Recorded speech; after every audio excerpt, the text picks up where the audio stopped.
27장 11절에서 31절 말씀입니다.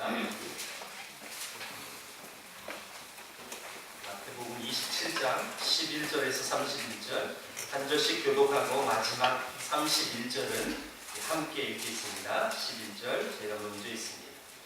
예수께서 총독 앞에 섰으매 총독이 물어 이르되 네가 유대인의 왕이냐? 예수께서 대답하시되 내 말이 옳도다 하시고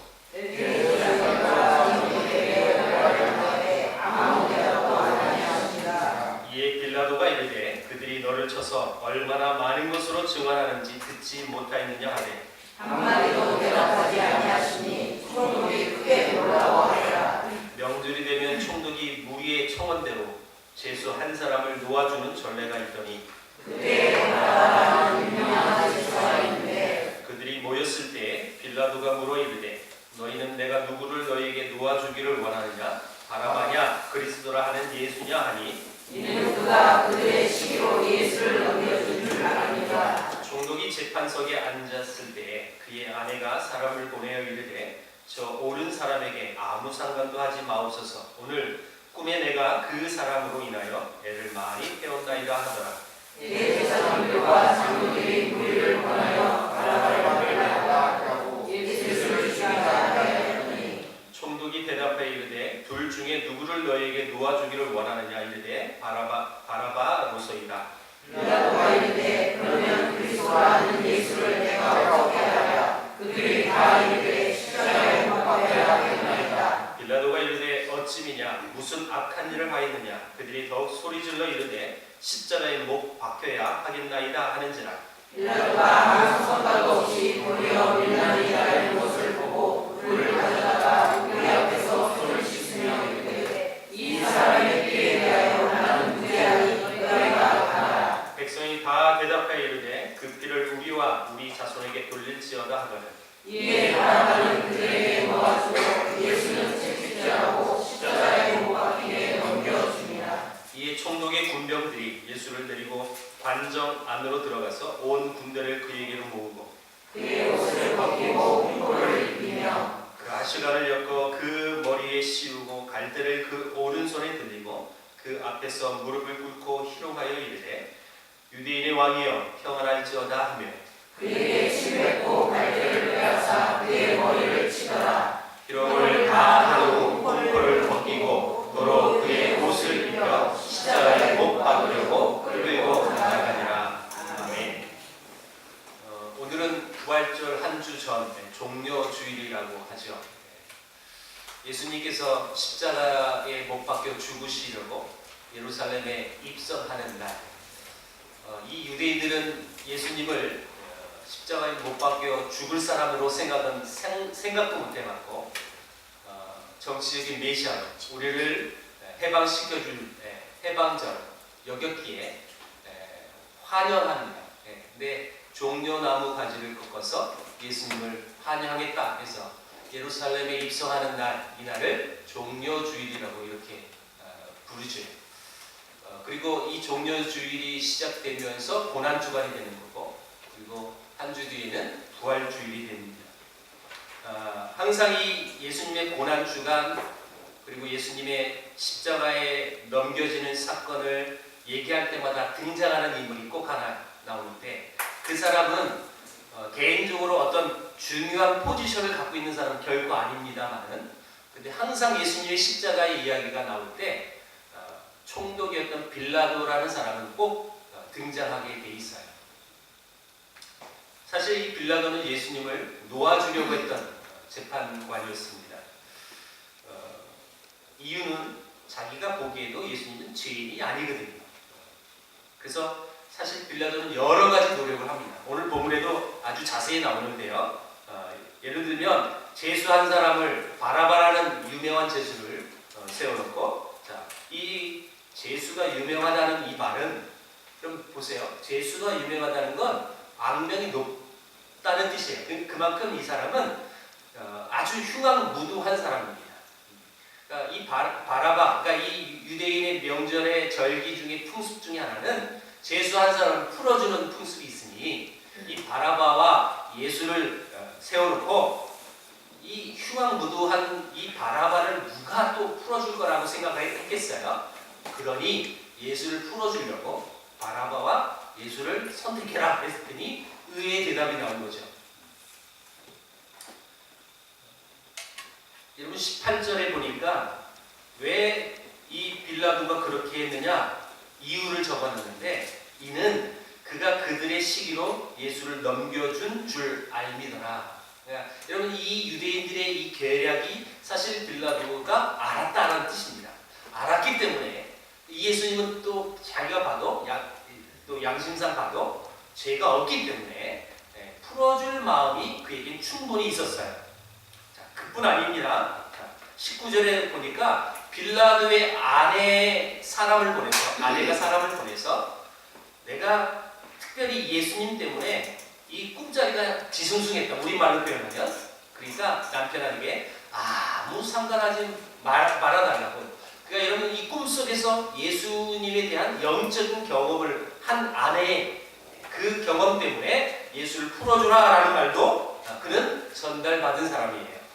자, 그런데 그 모든 노력들이 다 허사가 되고 말았습니다.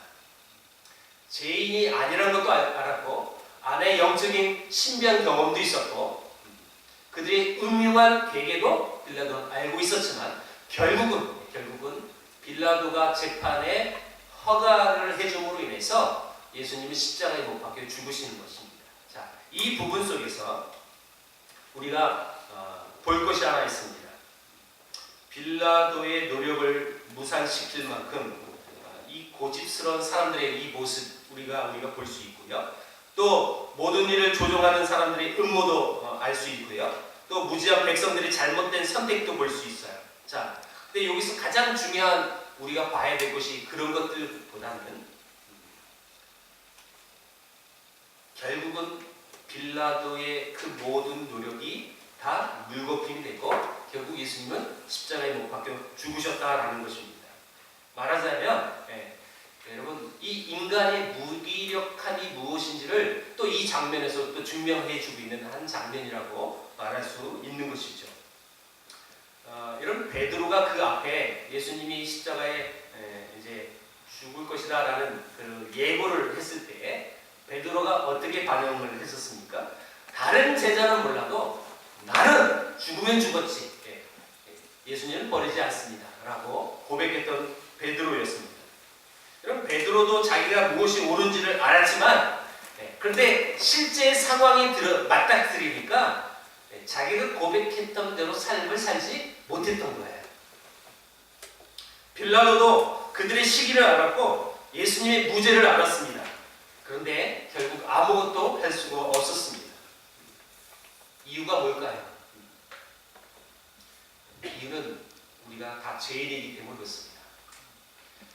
우리가 죄인이기 때문에 예수님은 십자가에 못 박혀 죽을 수밖에 없었던 사건도 마찬가지입니다. 여러분 십자가라는 것은 하나님께서 자기 보좌를 버리고 우리에게 오셔서 나와 같이 되어지는 것이 십자가의 사건이에요.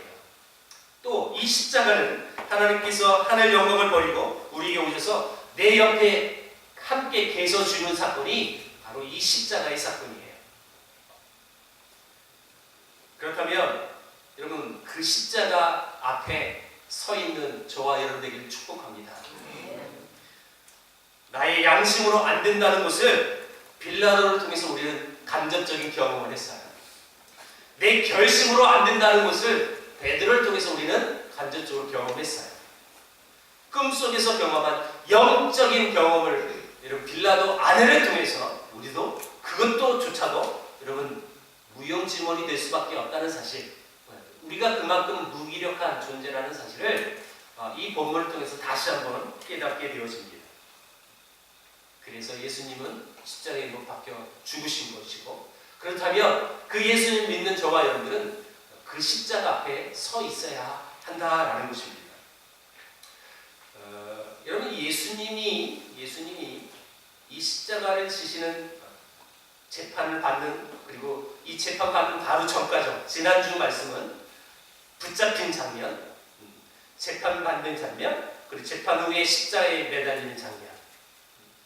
여러분 예수님이 공통적으로 하셨던 행동이 하나 있습니다.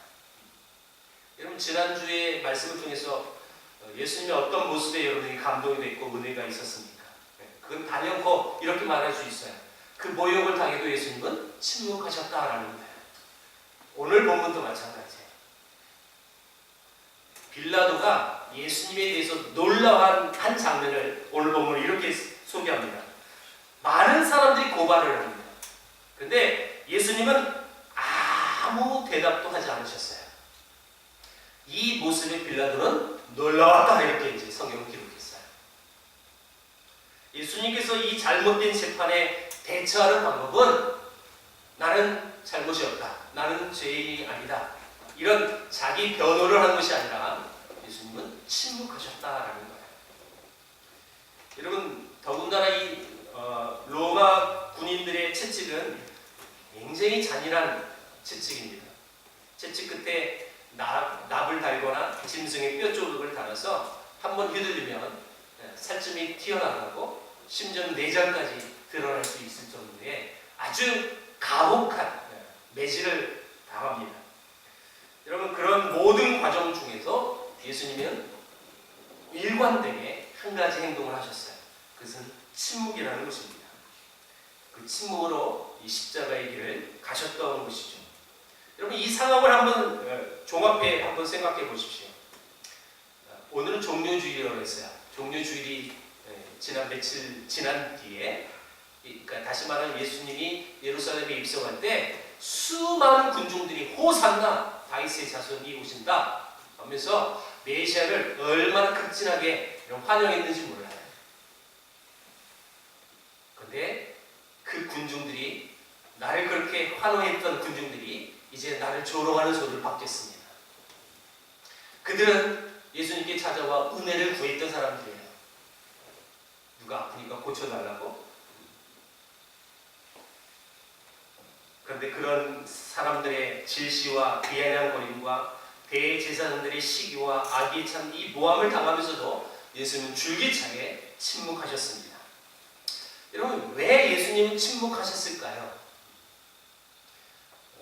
좀 모자라서, 예수님은 이게 언변이 좀 약해서, 왜 예수님은 이 상황 속에 침묵을 하셔야만 했을까요? 여러분 그것은 이사야서 53장 7절에 아주 자세히 기록하고 있어요. 제가 읽겠습니다. 그가 곤욕을 당하여 괴로울 때에도 그의 입을 열지 아니하였으며 마치 도수장으로 끌려가는 어린 양과 털 깎는 자 앞에 잠잠한 양같이 그 입을 열지 아니하였도다. 여러분 이게 무슨 말이냐면 정리하면 이런 뜻이죠. 이 침묵이 우리를 이루기 위한 것이었다. 우리를 구원하시기 위해 침묵하실 수밖에 없어요. 예수님은 사실 십자가에 못 박혀 죽으시려고 이 땅에 오신 분이에요. 내가 죄가 없어서 나는 이 죽음이 억울하다. 그래서 십자가를 안 지시면 우리에겐 구원이 없는 거예요, 사실은. 그래서 결론적으로 얘기하면 예수님의 침묵은 우리를 구원하시기 위해 하셨던 것입니다. 죄도 없으신 분입니다. 하나님이셨던 그분입니다. 여러분 천군천사 12형 더 되는 수만의 천군천사를 동원해서 이 말도 안 되는 이 상황을 싹 뒤집어 엎을 수 있는 능력을 가지신 분이었습니다. 그들의 더러운 욕망과 이 공고한 이 정치 술수에 침이라도 뱉어주고 싶은 그 순간에도 예수님은 계속 침묵하셨습니다. 이 침묵의 목적은 오직 한 가지, 저와 여러분을 구원하시기 위해. 그렇다면 우리도 나를 구원하기 위해 침묵하며 십자가의 길을 가셨던 그 주님을 닮아가야 하는 것이죠. 여러분 능력이 없어서 당하는 고난이 아니라 바로 저와 여러분들의 죄를 담당하시기 위해서 침묵하셨다면 이 상황을 우리는 잘 캐치해야 됩니다. 근데 이 침묵이 어떤 침묵이냐? 침묵도 여러 가지가 있거든요. 여러분 한 번만 생각해 보세요. 지금 내 안에 많은 능력이 있어요. 내가 이 상황을 뒤집어 엎어놓을 만한 그런 파워도 내게 있어요. 야, 니들이 날 몰라서 그렇지. 내가 하나님이거든. 야, 내가 진짜 한마디만 하면 너희들 끝이야. 여러분, 이런 마음으로 예수님이 침묵하셨을까요? 여러분, 그런 마음이라면 저는 이렇게 표현하고 싶어요. 그건 바른 침묵은 아니다라는 거예요. 여러분, 이 침묵 상황 속에서도 예수님은 마음속에 평안하셨다는 사실을 우리는 바라봐야 한다는 거예요. 자, 그래서 십자가라는 것은 우리가 십자가라고 했을 때 저주이고 그리고 고난을 상징하는 대표물이 십자가라는 거예요. 십자가는요, 이 시대에 가장 극한 죽음을 당하는 처형 기구가 십자가예요. 여러분, 나무에 달려서 죽는 건 이게 유대인의 관습은 저주를 받는 거예요. 그러니까 이 십자가에 못 박혔다, 그래서 죽었다. 이건 있을 수 없는 사람으로서 가장 모욕적인 죽음이에요. 그런데 예수님은 그 모욕을, 그 고난을, 그 저주를 평안으로 바꾸셨어요. 여러분, 십자가를 통해서 바뀌어지는 것이 바로 이런 부분이라는 거예요. 우리가 십자가의 구원을 믿는 하나님의 백성이라면 예수님이 가신 이 길, 동일하게 가야 하는데 어떤 길이냐? 여러분, 예수님처럼 억울하고 또 정말 나는 이 상황 속에서 내 목소리를 내세울 수 있는 여러 가지 것들이 있지만 그럼에도 불구하고 침묵할 수 있는, 근데 그 침묵은 야, 내가 옛날 같았으면 한 방울이 들이다 쌍 없애버릴 수 있었어, 근데 내가 참는 거야, 이 침묵이 아니라 그들 다 용납하고 용서하면서 내 마음속에 평안이 가득한 침묵이라는 거예요. 여러분, 이런 놀라운 것이 뭐냐면 십자가의 능력이라고 말할 수 있는 거죠. 십자가의 사건을 통해서 여러분 바뀌어지는 이 부분, 그러니까 예수님의 이 장면을 보면서 우리가 십자가를 믿는 백성이니까 그러면 그 십자가의 은혜를 통해서 우리가 우리의 삶에서 자세가 바뀌어야 되는 것은 바로 이런 부분이라는 거예요. 내가 구원을 받았다는 것은 상하고 애통하는 내 마음이 하나님의 손길로 어루만져졌다라고 표현할 수 있습니다. 그 하나님의 손길로 어루만져졌기 때문에 내가 옛날 같았으면 화를 내야 되고 분해야 되고 이는 이로 눈은 눈으로 갚아줘야 할 텐데 내가 하나님의 손길로 어루만져졌기 때문에 나는 변화되어진 거예요. 그래서 여러분, 내 마음속에 십자가를 통해서 내 마음이 어루만진 그런 백성이라고 고백할 수만 있다면 우리 삶도 이렇게 바뀌어야 한다라는 것입니다. 저는 이렇게 여러분들에게 선포하고 싶어요. 침묵 속에서도 평안하는 여러분들에게 축복합니다. 억울함을 당해도 평안할 줄 아는 여러분들에게 축복합니다. 가난해도 당당하고 여러분 부유해도 겸손할 수 아는 것이 바로 십자가를 통해서 우리 삶이 바뀌는 모습이 바로 이런 모습이다라는 것이죠. 여러분, 십자가라고 했을 때 여러분 이미지가 뭐 이렇게 떠오르는 것이 무엇입니까? 여러분 2000년 전에 예수님이 십자가에 못 박혀 죽으신 장면은 우린 보지 못했어요. 보지 못했어도 우린 대충 알아요. 왜냐하면 우리 영화를 많이 봤거든요. 예수님이 이렇게 십자가에 못 박혀 죽으셨을 것이다. 근데 최근 그래도 이제 불과 얼마 안 된 10년 됐나요? 여러분, 패션 오브 크라이스트라는 영화가 만들어졌을 때 어떤 예수님을 다루는 영화보다 이 영화는 예수님의 고난 당하심을 아주 실질적으로 묘사한 영화라고 볼 수 있어요. 예수님이 그 과시간에 찔리는 그 고통, 그 로마 군인들이 때리는 그 채찍, 십자가의 무게, 못 박히는 그 고통, 그 십자가 위에서 그 신체가 못에 눌려서 찢어지는 고통, 그 모든 것을 이 영화는 너무 리얼하게 묘사를 해놨어요. 그래서 크리스찬들이라면 이 영화를 보면 다 울 수밖에 없다.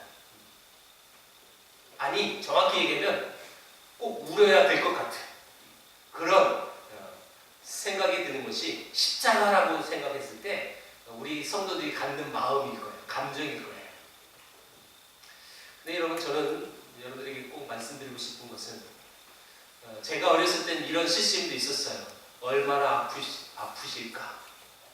얼마나 아프실까? 이 노래 부르면 또 울이 나요. 그 곡조도 얼마나 또 슬프게 만들어냈지. 또 그 가사가 예수님의 그 십자가 위에서 얼마나 고통당하셨을까? 제가 말씀드리고 싶은 건 이겁니다. 십자가라고 했을 때 예수님 얼마나 아프셨을까? 여러분, 그 마음 갖는 건 나쁜 건 아니에요, 사실. 근데 십자가의 의미가 얼마나 아프셨을까? 이게 진짜 십자가 의미일까라는 반문을 하고 싶은 거예요.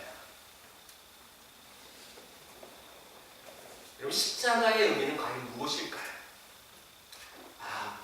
내가 죽어야 되는데 예수님 십자가에서 내 대신 저렇게 고통당하셔서 저 아픔을 당하면서 죽으셨구나. 여러분, 그 눈물 자체는 제가 뭐라 하는 거 아니에요. 근데 진짜 십자가의 의미는 그런 의미는 아니라는 거죠. 그것은 우리가 인간적으로 감정적인 동물이니까 예수님이 내 대신 죽으셨던 그 고통이 그 생각해보니까 아파서 그래서 이제 눈물 나는 거죠. 진짜 십자가는 그런 의미가 아니라는 거예요. 자, 오늘 본문은 십자가 사건 자체를 다루는 본 본문의 바로 앞장면이 오늘 본문이에요. 그러니까 지난주 본문은 예수님이 체포당하는 장면이고 오늘 장면은 체포당해서 재판당하는 장면이고 다음 본문은 다음 주일날 설교할 본문은 아니에요. 그 다음 이 순서는요. 예수님 십자가에 못 박혀 죽는 장면이 나와요. 다음 주일은 부활주일이니까 제가 부활절 설교를 하겠죠. 그런데 재판당하는 이 과정 속에서 가장 예수님과 상대하고 있는 두 계층이 있는데 하나는 빌라도고요. 그리고 군중들이고요. 그리고 로마 군인들이에요. 27절에 총독의 군병들이라고 기록을 했는데 그 군병들 앞에 예수님이 얼마나 모욕을 당하고 조롱을 당하는지 또 이 부분을 아주 리얼하게 잘 표시를 해놨어요. 여러분, 이 총독의 군병들은 페니케아나 시리아 지방 출신들이어서 유대인들에게 있어서 유대인들을 향한 어떤 호감을 갖고 있는 대상은 아닙니다. 그러니까 오히려 유대인하면 반감을 갖고 있는 사람들이에요. 이 사람. 그러니까 이 지금 로마 군병들이라고 했을 때.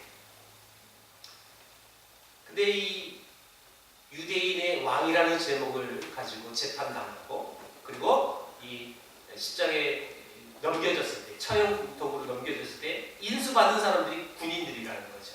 자, 이 군인들이 보니까 한 보병대가 나오는데 양식 한 보병은 약 500명의 군인들입니다. 다시 말하면 500명의 군인들 앞에 예수님은 휩싸여 있는 거예요. 그리고 그들에게 희롱을 당하십니다. 당시 로마 시민권을 갖고 있는 사람들은 십자가의 처형을 당하지 않습니다.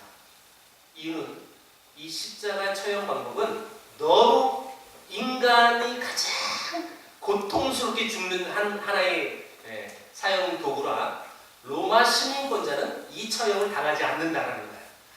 그 정도로 이 십자가의 고통은 아주 힘든 고통입니다. 이것은 수치스러운 죽음, 아까도 얘기했지만 가장 모욕적인 죽음이라고 표현했는데 이것은 흉악범 아니면 노예들이 죽는 처형 도구예요. 사실 군병들은 예수님과 아무 이해관계가 없는 대상이기 때문에 사실 예수님을 그렇게 미워할 필요는 없었어요. 예수님이 반란을 일으킨 것도 아니고 어떤 파렴치한 행위를 범죄한 그런 범인도 아니에요. 근데 28절에서 30절을 한번 눈으로 보십시오. 이들이 예수님을 어떻게 대했는지 28절에 그의 옷을 벗기고 홍포를 입히며, 홍포는요 황제의 복장이 자주색입니다.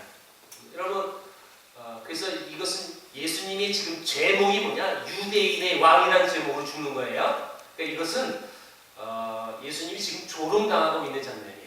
야, 너 유대인의 왕이냐? 그러니까 홍포를 일부러 입혔다라는 거예요. 그리고 가시관을 엮어 그 머리에 씌우고 갈대를 그 오른손에 들고, 가시관은 왕이 쓰는 왕관을 얘기하는 거고요. 갈대는요, 왕의 홀, 그러니까 왕이 들고 있는 지팡이. 지금 예수님이 이 군인들 앞에서 철저하게 모욕을 당하고 있는 거예요.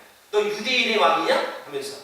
그러면서 여러분 그 다음은 아주 노골적으로 그 앞에 무릎을 꿇고 희롱하여 이르되 유대인의 왕이여 평안할지어다 하며 그에게 침을 뱉고 갈대를 빼앗아 그의 머리를 치더라.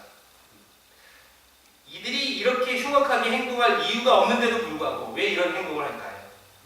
그것은 선언에도 나오듯이 우리 인간의 죄성 때문에 그렇습니다. 사람 속에 있는 이 죄성이 약자를 괴롭히고 힘없는 자에게 흉악하게 대하는 것으로 표현되는 것이죠. 그런데 이런 모든 이런 문제가 십자가 외에는 해결 방법이 없는 거예요, 사실. 여러분, 그래서 예수님 또한 십자가에 못 박혀 죽으신 건데, 자, 우리는 예수님을 믿는 자들입니다. 근데 왜 예수님을 믿으면서도 여러분 믿는 자답게 살지 못하는 이유가 과연 무엇일까요? 그것은 예수님을 제대로 이해하지 못하고 있기 때문에, 또 예수님이 지셨던 그 십자가의 의미가 무엇인지 제대로 알지 못하기 때문에 예수님처럼 살지 못하는 것이죠. 우리가 사람의 신앙이 좋고 나쁨을 어떻게 평가하느냐면 보통이에요.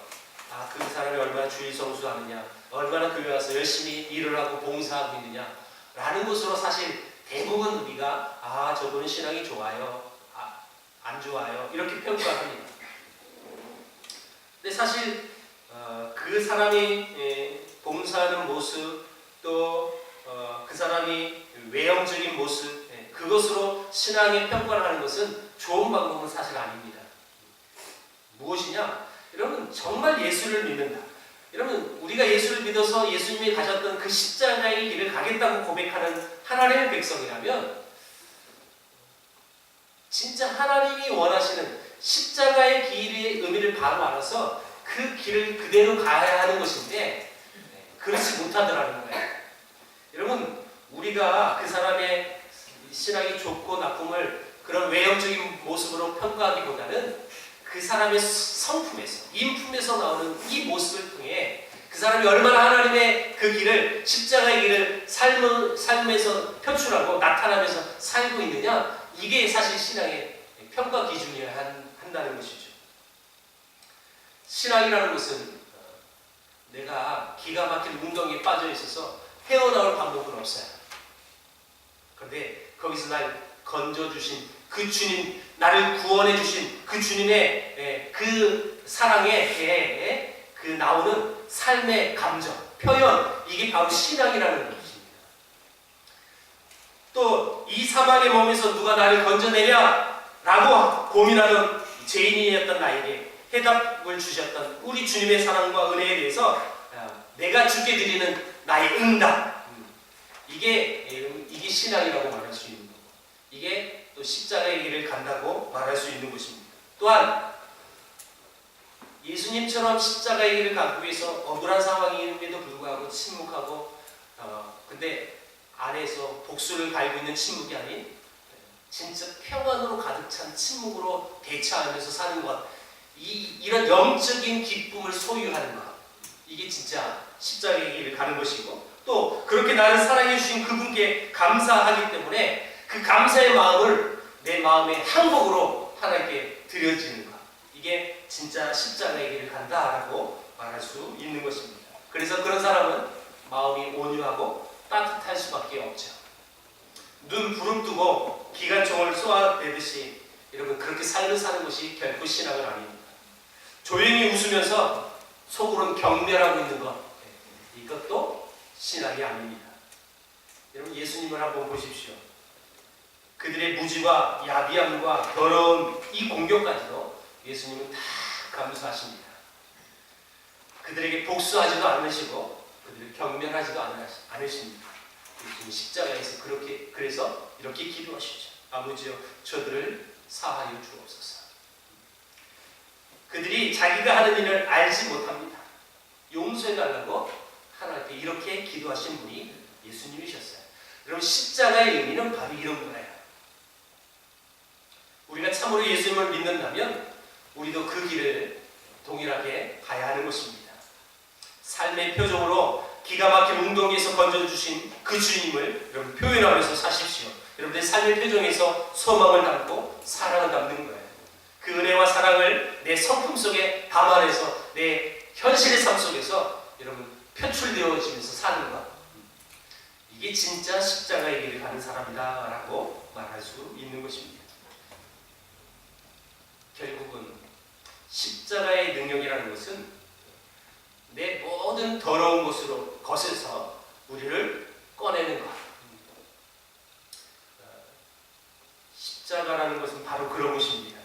우리가 예수님 믿어 병든 몸이 낫고 애들이 공부를 잘 해주고 남편이 사업이 승승장구하는 것, 여러분 그게 십자가의 능력이 아니라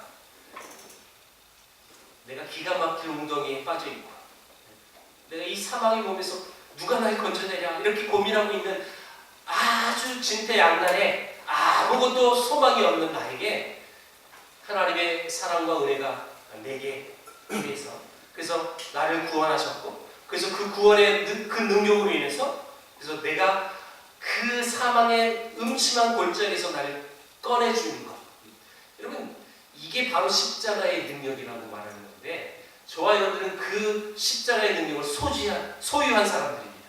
소유하고 그걸 믿는 사람들입니다. 그렇다면 여러분 예수님처럼 그 십자가를 가야 하는 그 의무와 사명이 저와 여러분들에게 있다는 것입니다. 한번 질문합니다. 여러분 십자가의 능력을 믿으십니까? 네. 진짜 믿으십니까? 네. 여러분 예수님 믿으십니까? 네. 십자가의 공로를 여러분 진짜 믿으십니까? 네. 그러면 예수님처럼 변화되어야 하는 거예요. 우리 한국 성도들이 가장 염두에 두고 고심하고 내 삶에서 여러분 나타내려고 하는 그 모습이 무엇이어야 하냐면 예수 믿어서 이렇게 복 받아서 잘 살아, 그게 아니라 예수 믿어서 억울한 그 상황 속에도 내가 평안을 깔고 있는, 침묵할 수 있는 사람, 그런 능력을 소지하는 변화된 사람이 되어야 한다라는 것입니다. 십자가의 길을 간다는 것은 바로 이런 거예요. 우리 어린이들이 어저께 저 동신교회 수영장 가서 사진 보니까 십자가를 지고 가더라고요. 십자가를 지는 건 그거 아니에요. 그냥 어린이니까 교육 차원에서 그렇게 하는 거죠.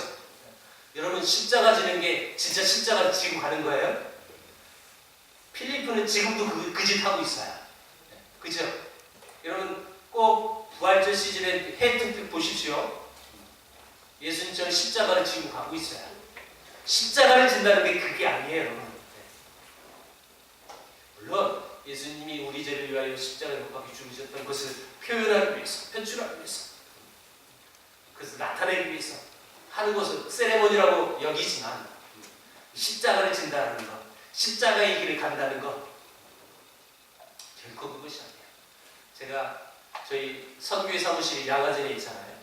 그 옆에 절두산 순교 공원 또 그 미사도 드릴 수 있는 공간들이 있어요. 절두산에.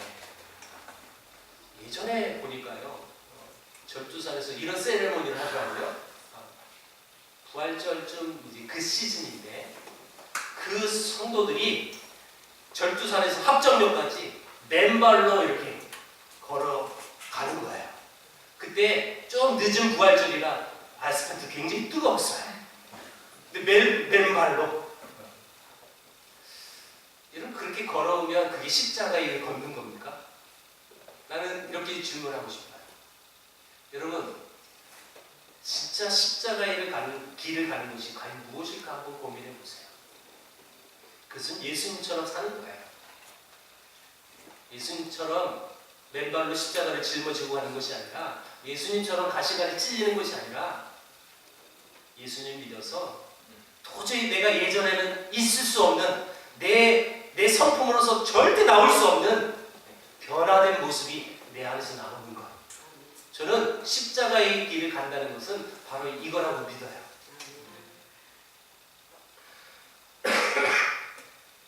성경이 말하고 있는 거룩, 여러분 가치 있는 존재로 변화하는 것, 우리가 이 땅에서 살아가야 할 목적이고 이유가 바로 이곳에 있다라는 것입니다.